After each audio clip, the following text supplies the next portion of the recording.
Welcome to AEW Unrestricted, the official podcast of All Elite Wrestling. And I am here with my wonderful guest co-host, Alex Reynolds, who I'm always excited to see. Not that I don't love Tony Schiavone, but I think you bring a different kind of energy. Oh, well, thank you. I love Tony as well. Love working with you all the time, and love conversing with you in Spanish, by the way. Congratulations on learning the language. Gracias, senor. Very good. I've been trying to learn, and every time I go into the cafeteria at work, I sit down with the Spanish guys. I'm like, oh, I'm not that good yet. I don't understand half of the shit they're saying. You'll get there. You'll get there. I'll get there. It's years off. But enough about me and Spanish languages and all these things. I want to talk about our special guest we have today. And I'm very, very excited to talk to the premier athlete, the hottest free agent signing in All Elite Wrestling, Mr. Tony Nese. How are you, What's sir? up? I'm great. How you doing? I'm doing awesome. So one of the things that was really fantastic is the timing that you kind of showed up on AEW was the same time that a lot of us were on the cruise. So we're stealing internet from the boat and refreshing Twitter to see what's going on Dynamite. It's like, what the fuck? Tony Nese is here? This is awesome. So surprising. Just as much as it was news to you, it was news to me about 30 minutes before that moment. So, really? Oh yeah. Do tell. Absolutely. Yeah. It was that was a crazy day. I was showing up. I was honestly just showing up to meet Tony, to talk to him, to say hi. Also we were locals in Orlando. So, I was just there to meet everyone, see if I can kind of talk with Tony and stuff. And I was standing outside of his office, just talking to a bunch of people, Adam Cole and a couple others and stuff. And he walks out and he's like, "Oh, hey, Tony, how you doing? I'm a big fan, blah, blah, blah." Shook my hand. And literally 5 minutes later, he's like, "Do you want to sit out in the crowd today?" And I was like, all right. I actually kind of took a step back and I was like, wait, you want me to be a fan? And what's going on here? You want me to fill seats or something for you? I was super confused. And then he's like, no, we're going to put you out there. We're going to make a big deal out of it. Say what's Tony Nese doing here and everything. I was like, oh, okay, great. All right. I just thought I was here to hang out and talk to everyone. Yeah. And then literally within minutes after that, they also pulled me aside. They talked to me and we kind of talked out a deal and everything. And it was a matter of that. Then that was literally 30 minutes before he's like, yeah, we're going to load you out there. And that's it. You're just going to sit out there the whole show. I was like, oh, okay, that's cool. So I just sat out there and it was pretty funny. Even, luckily nothing bad came out of this, but I don't know if you remember Lance Archer having an accident that, yes. And for some reason, the truck's first intention was, let's shoot to Tony Nese. And wow. I'm just and I see the red light in the camera and I'm just oh no, I have so many options here. I can look at the camera and make a face, and that might, maybe that's a meme or something and everyone's going to laugh at 100%. But also in my head, I'm like, I don't know the severity of the situation yet. Mm-hmm. So the last thing I want to do is try to make something about me. And then all of a sudden we find out later on that, someone's really badly injured or whatever. So literally I'm just I have no idea what to do right now in this moment. Mm-hmm. And I'm just staring off into the distance, please make that red light go away. So terrifying. Wow. Magic of ITV. So follow-up question, because I feel like every good worker learns this rule. Did you bring your gear to Orlando? Absolutely. Of course. You never, ever. Yeah, absolutely. Even I'm just visiting friends. You just happen to have trunks and boots in your bag. Yep. I was actually still on my 90-day one time. I don't know if you remember. I came to a Jacksonville taping just to come visit as well. I remember seeing you there. Yeah. So I had no absolute chance to work. I still brought my gear. Yeah. Always bring your gear, no matter what. Yeah, exactly. I don't know if I would have got a phone call, hey, Tony, you're good to go. You're allowed to do whatever you want. Okay. Anything you never know. Happen. Anything can happen in wrestling. That's it. Now, your first match was against Fuego in AEW Dark. Is that right? Was that my first match? That might have been the first one to air. Yeah, it might have been the first to air. I'm trying to think. I'm trying to think of which Dark match. I It's crazy, right? Like I can't even Yeah, remember where we It's were amazing how last week. time just flies, right?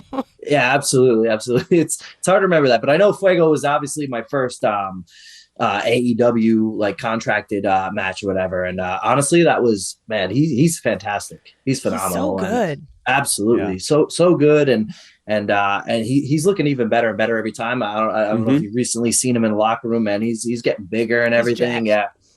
He's looking great, and he's going to do a lot of big things. But yeah, I had so much fun working with him. That's awesome. And then you ended up having a TNT title match with Sammy Guevara on your Rampage debut. I don't think that's the first time you guys had actually wrestled.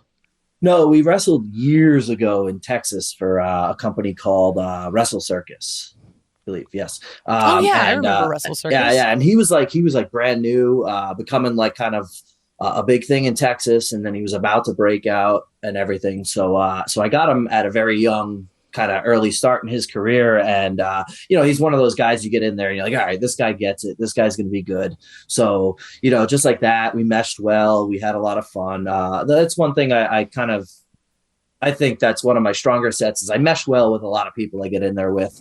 I kind of just try my best to adapt to always their style and try to make it work within, what I like to do as well. And then, I think me and Sammy meshed really well. So I felt really confident going into the AEW match. We both, fans of each other's work. So it was very easy to get in there and to kind of go and work with each other. And I thought, as much as this was, a big match for him, it was, for me, it was huge. It was my showing. This is it. This is the show, all the AEW fans, what I have to offer and what I can do. And hats off to Sammy for giving me a great match. When did you find out that you were going to be wrestling Sammy for the TNT Championship? What was it? About a week. I'd say about a week or two beforehand, we started filming some backstage vignettes and stuff like that. So I knew it was leading into that and everything. So I mean, to be able to like, to me, that was surreal. Like, okay, you just brought me in and you're already ready to put me in a position like this. So that was a huge honor, and it felt really good to get recognition like that. So, but yeah, I believe it was about a week or so beforehand. So I want to go back to something you had said when you were first talking about your match with Sammy about being able to work with like a lot of different people and a lot of different styles. And I 100% agree. Every time I'm in the ring with you, I'm just like, man, this guy is so freaking good. And he's like so malleable to whatever his opponent is, which is, a sign of someone who's really awesome. One of my favorite matches that you've done is your match with Orange Cassidy that we got to work together. And I just remember like the Superman punch. You ended up doing this like inside out bump to finish it out, which was fantastic. I'm curious if there's any sort of like memorable matches you have, because we'll get to the tag team stuff. But is there any sort of like singles matches in your AEW career so far that have really stuck out to you? Oh, yeah, definitely. The Orange Cassidy one definitely is. I think that's probably one of my favorite ones that I've had. And also the crazy thing about that is we've been on tons of shows together on the independent level, but we've never worked each other before. Never been in the same ring together and stuff. So yeah, so it was, that was a lot of fun. But he's one of those guys you're just like, it's going to be, a walk in the park with him. He's so amazing. Easy. Yeah, his character's just so over and everything. That's definitely up there. I also had a few. Like on Dark, I wrestled Cheeseburger in Philadelphia. Yes. Yeah. And I just remember, so like, that's what I love. My favorite thing in wrestling and what I like to do is like, I love the reaction my opponent gets. Like, I feel like job well done by me or whatever, obviously, and my opponent. But I just feel like, my goal always at the end of every match is to have them cheering for the other guy. That's why like dark matches for me are sometimes some of my favorite, because you're not necessarily in there with a guy who's already established. You're in there with a local guy. They might or might not know him. So if I can at some point in that match get the people chanting for that person, and like I feel like I've done, this is it. We did it. We did the job. And with Cheeseburger, man, it was electric the whole way through. Oh yeah. He has so much charisma and everything. He was so much fun to work with. So appreciative too. But yeah, like we had a lot of fun. And so that one that stands out to me as one of my favorites as well so far in AEW. And then you got your obvious is, my match with Strickland was great. And he's a guy that I've had so many matches out there all over the wrestling world with and everything. And I don't think we've ever had a bad match, which is great. Like we've always clicked. You know, a lot of people don't know me and him were actually, you know, road buddies for a while on independent level.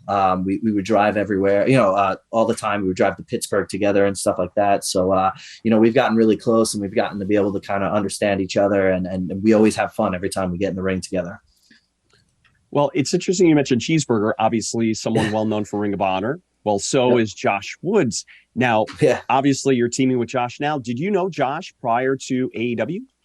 I didn't know him on the personal level, just knew of him and everything. So we kind of met each other as we were in the process of this kind of starting to work together and stuff. And, but you know, the good thing is he's a gym bro. He's just like me. So we mesh well and we're both, you know, we're both always making jokes and teasing each other and stuff like that. So, you know, making fun of each other's bodies or whatever. And just kind of, so that's normally the body guy thing. You just tease each other. You try to make the other guy feel smaller than you to kind of boost your confidence. So me and him always have fun with that. But me, him, Mark, we've clicked immediately and we've been having so much fun together and everything. So it's, so I didn't know him well beforehand. And, you know, and you always go into it like, all right, I hope this guy is cool. I hope he's not, you know, like out there or whatever it is. And he ended up being a super cool dude. And we're having a lot of fun and we can't wait to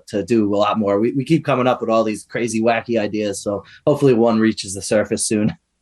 My favorite thing to do if I want to piss off Billy Gunn is tell him he's looking small that day.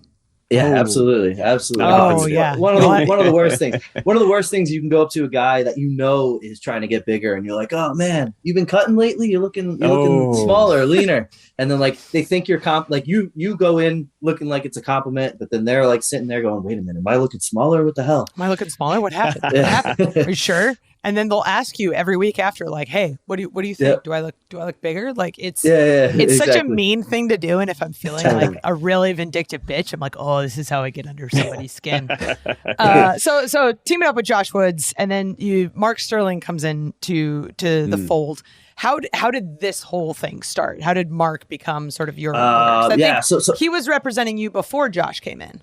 Yeah. So me and Mark, so it's funny actually. This early on when I first started, it was probably like week 2, week 3 in or whatever. A lot of the guys from Long Island, you know, we all know each other, so we all hang out. So I'd always sit with Mark and all the other guys and stuff, and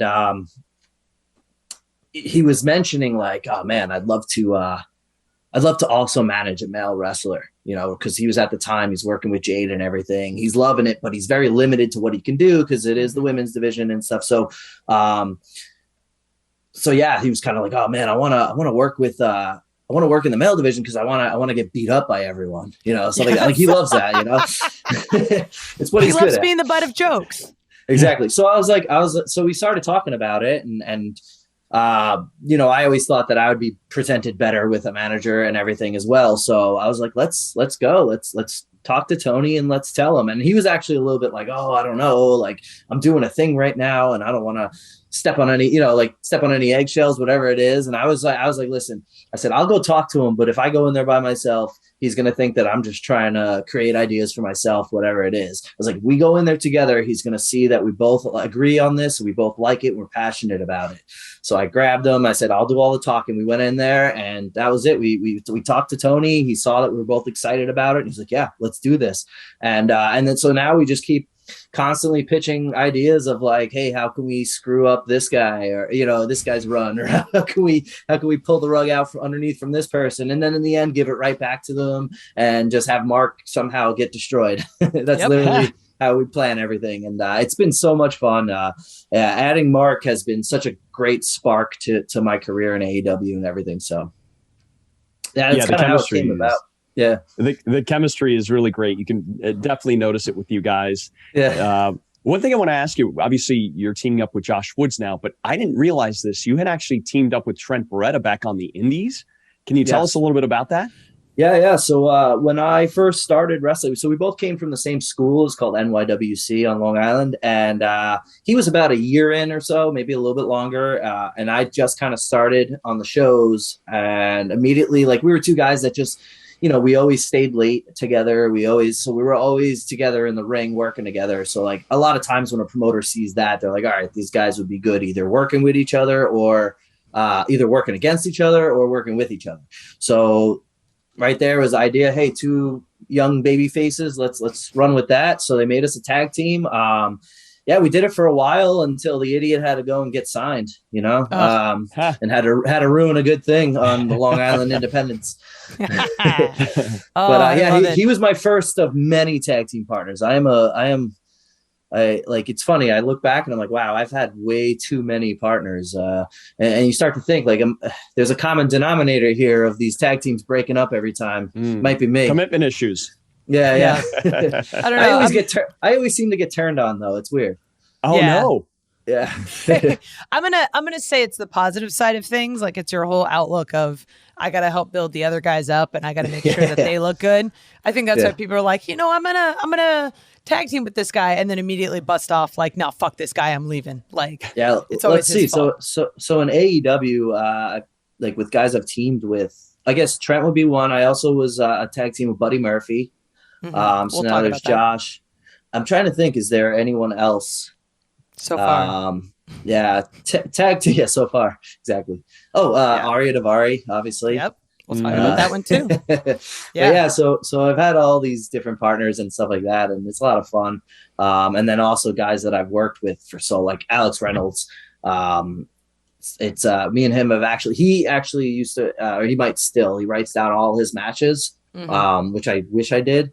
So he has the count, and I think we're close to like 120 total matches against each other since the day we started. Whoa. Gosh. Yeah. We used to wrestle all the time on the independents. And then also like we were the kind of like we broke out together. So we would travel, talk to a promoter, get on the show together. We'd end up wrestling each other. So there was that. And then also NYWC would run tons of birthday shows. They would run like a bunch of they would go to like sleepaway camps, and we do like a tour of sleepaway camps in the summer. And every single night was Alex Reynolds, Tony Nese, or not Tony Nese at the time, but it was me and Alex Reynolds at, always in the main event or whatever. So it was a lot of fun. Like we would always just it was like fun doing like these little tours together, and it was like our own version of live events. I love it. It's the Long Island crew coming together, staying together, and eventually ended up There's a lot together. of us. We're spreading like wildfire. There are a lot of you. We're talking to Tony Nese, Alex and Aubrey here on AEW Unrestricted. Coming up, we got lots more to talk about the indies and about his time at WWE.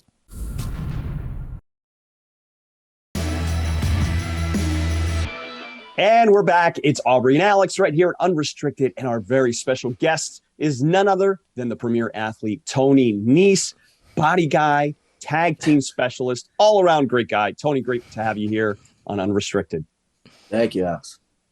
So let's start talking about your fitness, because I know you're kind of the go-to guy when it comes to fitness. Anytime I have a question about fitness, I'm like, can I talk to him? I got to go talk to Tony.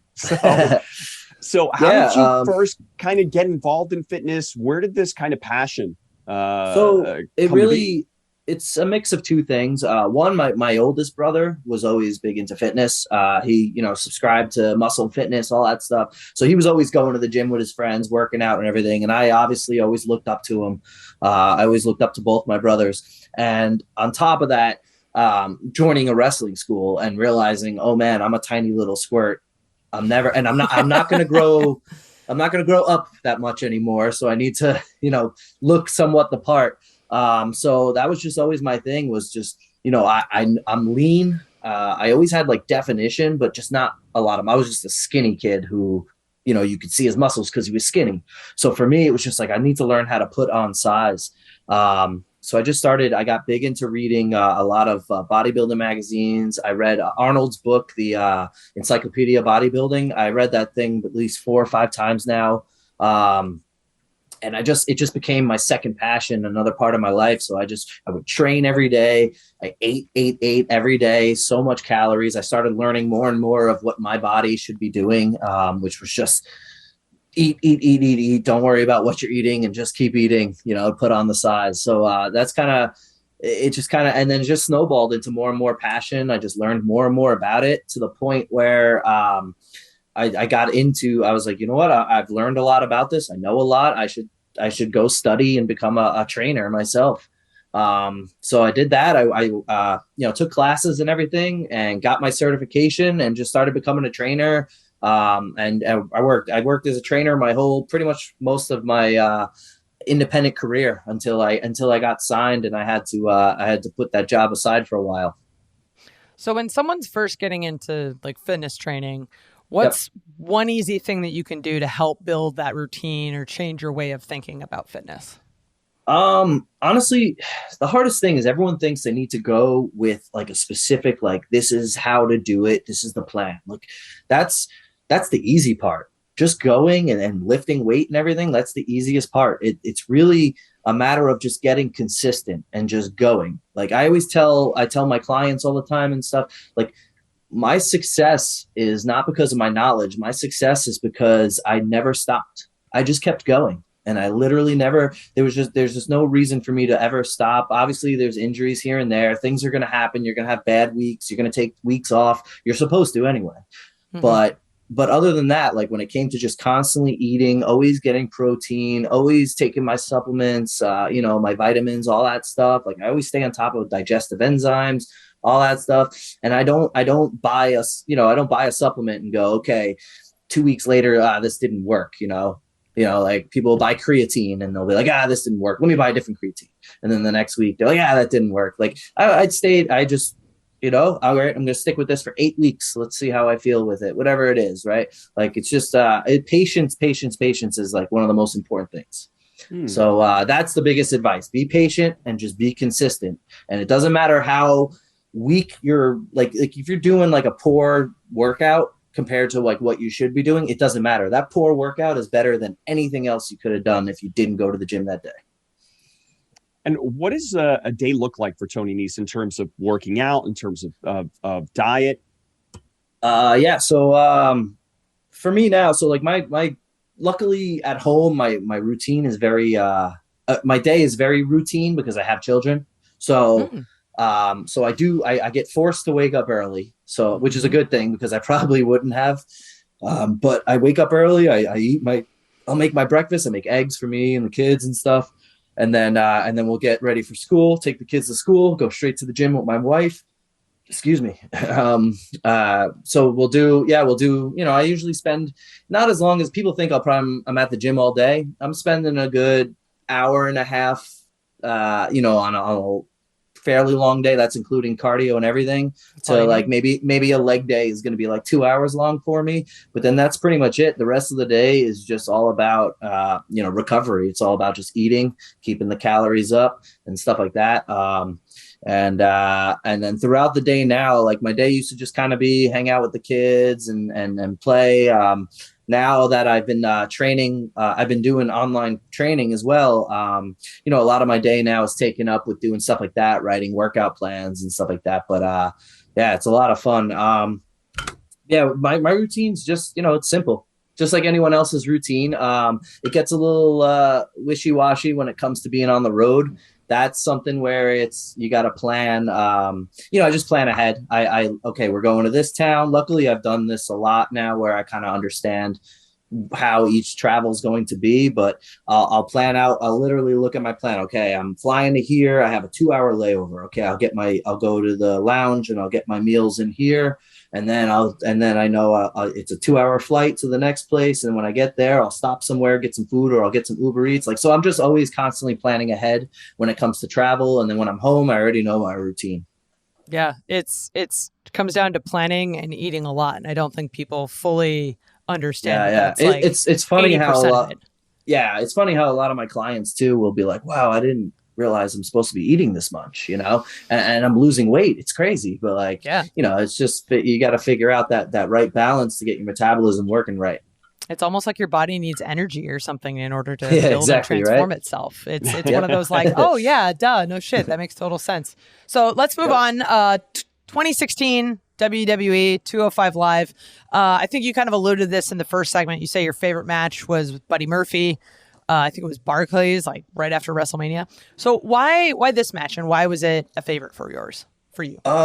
So there's a couple reasons. One, obviously, is we had way more time for this match. So WrestleMania, you go in with a million ideas. You go in with so much excitement. But the reality hits, hey, you guys got, 6 minutes. Okay. Yep. And we're also, and the funniest thing is I think it was like a 3-hour pre-show with so much time and talking throughout the show. But for some reason, they had to show a picture-in-picture during our match. And it's like, really? You couldn't show this ad during something? All right, whatever, fine. But anyway, so that's just, little things that make it go like, all right, this could have been, this was an amazing moment. It was an amazing time, but it could have been, we know the potential it could have been. So going into that, being told like, hey, you guys are going to have your rematch and we're going to give you a lot of time for the 205 following. Like, we were like, wow, this is okay. Let's do all the stuff we wanted to do. Let's have the match we wanted to have. So that was one reason. And then the other one is that was a very, very, very long week for everybody, for all the fans. They did Access all week. They did, they had WrestleMania. Actually, I think they had TakeOver, then Mania, then you got Raw, you got SmackDown. And we're literally the last thing at the end of everything, and it's not even like, all right, we're gonna save for last, Roman Reigns versus so and so. Like, no, the last thing is 205 live of all this, right? So if you guys don't have a hard enough time, like, oh yeah, our backs were against the wall all the time, but right. It's fine though. It was fun. So anyway, the cool thing about that match is if you listen to the crowd, like, we genuinely got them. And you were able to feel it throughout the match. And by the end of the match, we got a standing ovation from people who've been watching wrestling all week long, and they've seen the top, echelon of things. So we've like the pride after that match and everything. It felt so good. Even there's like I have a photo actually that I kept where as I was walking to the back, because they always do like a dark match after or whatever. As I was walking back, Kevin Owens was making his entrance or whatever, and he even came out, gave me a huge hug, and kind of gave me my moment in front of the crowd and everything. Wow. So like, it's just that whole moment felt like that capped off like WrestleMania for me. Like that was my WrestleMania experience right there. So it was really cool. That is very cool. And another person that you've had great matches with, and you've also have great chemistry with, and then you ended up teaming with is Ari Daivari. How did this friendship, this camaraderie kind of come together? I think it's just a matter of we were just kind of we always made a joke. We called ourselves the gatekeepers of 205 because anytime someone else was brought into 205, it was like I would literally, my thing was as soon as I walked in, I'd say, hey, Tony Nese, nice to meet you. Can't wait to put you over.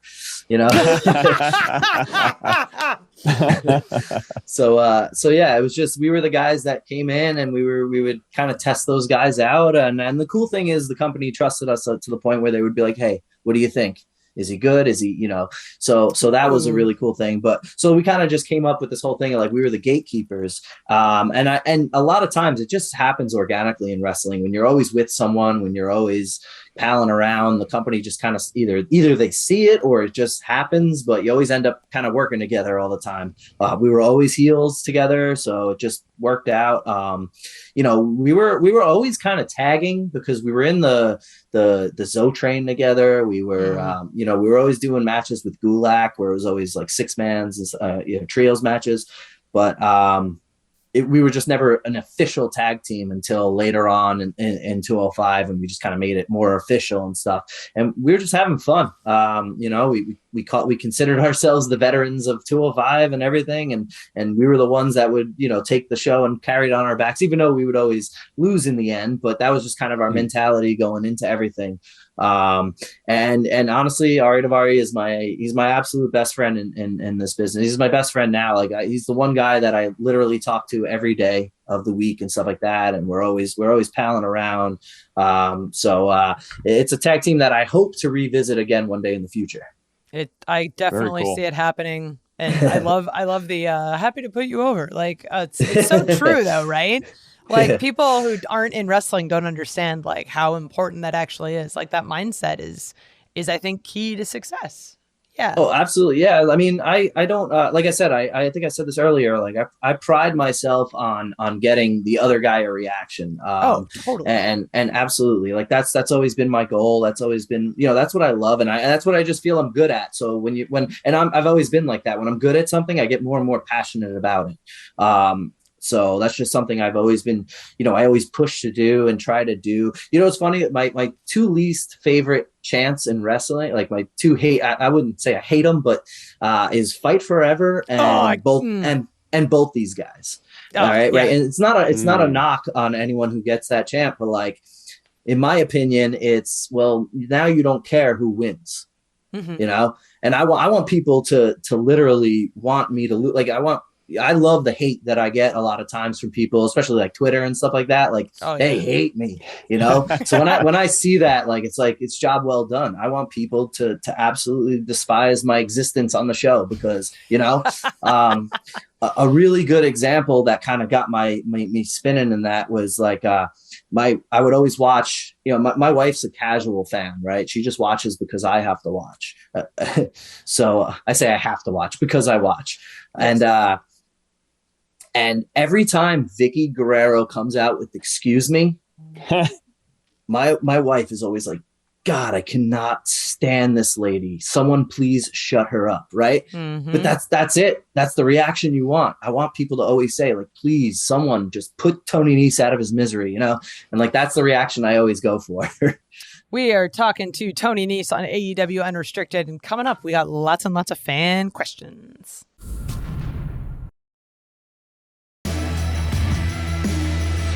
This is AEW Unrestricted. Alex and Aubrey here talking to Tony Nese. We've been touching on WWE, on friendships, on being a hated person on Twitter, and just in the ring, and all of these things. Like, super fascinating conversation. We've got fan questions, and our first one is from this guy, Mark Sterling Esquire. Asks, I've heard of that guy. Who is your favorite lawyer / ringside consultant of all time? Ooh, favorite lawyer. See, this is a tough one. It's a tough one.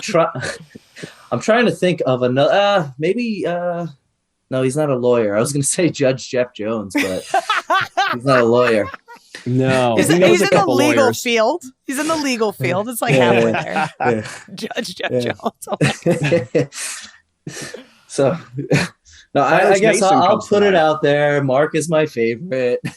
Out there. All right, Mark, you get your flowers. No, but honestly, Mark is great. He's one of my favorites to watch now. I think he nails it every time with his mannerisms and everything, and the way he reacts to stuff, and gets you to hate him and everything. Like he actually is a big favorite of mine. So yes, Mark, you're really good at what you do. Well, along those lines, this is a really great question to kind of segue in there. The Corvid Queen wants to know who's funnier, Josh Woods or Mark Sterling. Oh, that's tough because they're funny in their own way. Mm-hmm. Yep. Like Mark is unintentionally funny, where Josh, like, he's definitely trying to be funny, but he is funny. He's very like quirky, and he always says ridiculous things. He's always trying. Any idea we come up with, he takes it to the next level. He's that guy.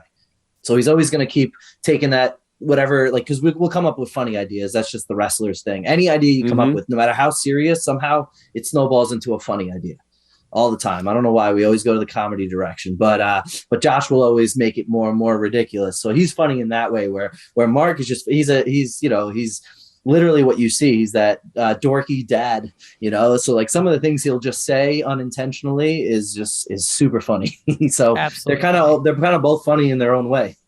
That's my that's my dad answer. Your dad answer. Yeah. I love you both the same. Well done. I love it. Can't show favoritism. Both of them are great.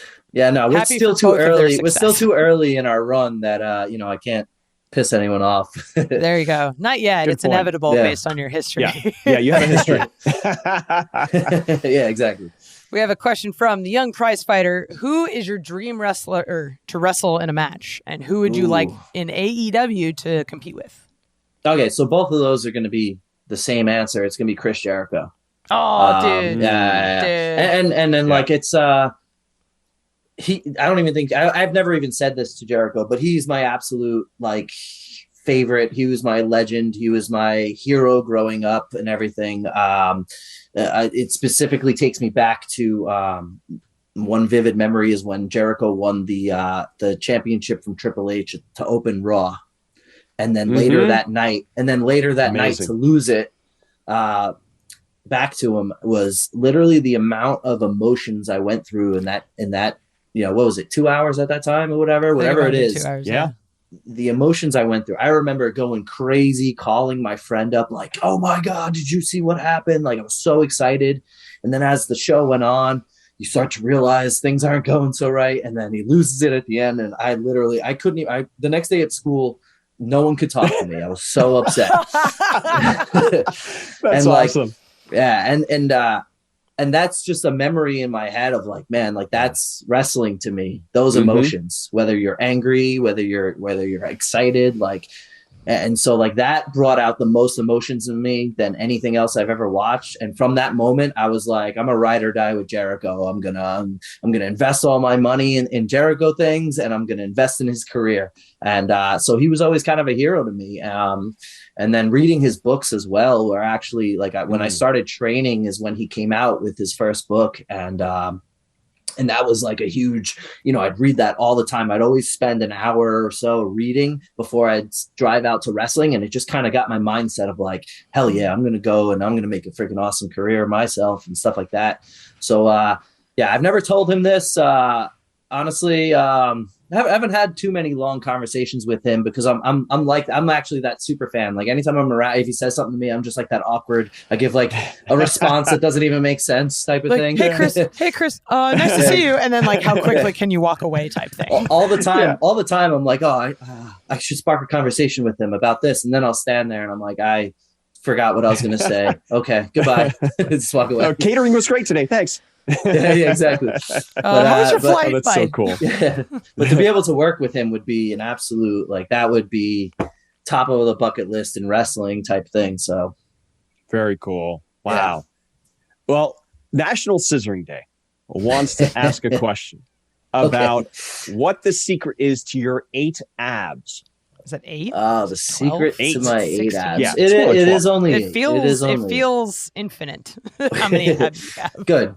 That's what I'm going for. Yeah. But so what was the question again? I'm sorry, I got flustered. What's the secret to them?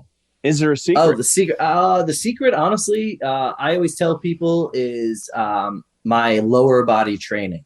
So yeah, so I'm big on leg day. That's always been my most important day. And again, I think I said it before, like anything I'm good at, I usually get super dedicated with that. And when I was younger, like because I played ice hockey most of my life, I had really strong legs. So I'd always be the impressive one at the gym with my friends. I can always squat more than everyone, even though my squats were probably atrocious at the time.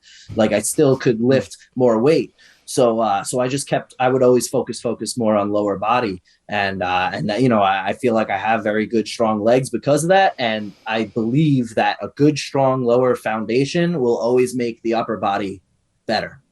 So I always tell people, build your foundation and everything else will come with it. And, as well as I learned how to, engage my core properly during deadlifts and squats and stuff. And so like, that's what's given my core its greatest strength. But I think training, having, good amount of muscle so that my metabolism's healthy and everything, that's what's really keeping me lean. So, all the sit-ups in the world or whatever ain't going to do it for you. It's got to be everything else. You got to, think about your larger muscle groups. That's going to, generate more energy for your metabolism. Like those are the ones you want to focus on. We get some free fitness advice from Tony Nese on AEW Unrestricted. I'll send you and the listeners a bill later. Okay, that's there we cool. go. I'll forward it to We'll Stacey. send some before and after pictures too. But it's absolutely true, right? Like abs are made in the kitchen, and abs aren't made for doing thousands of crunches. It's everything else that builds it. So yeah, fantastic advice. Question from Brandon on Twitter: what are the foods you have the hardest time saying no to? Ooh, okay, so that's it's tough because I eat everything.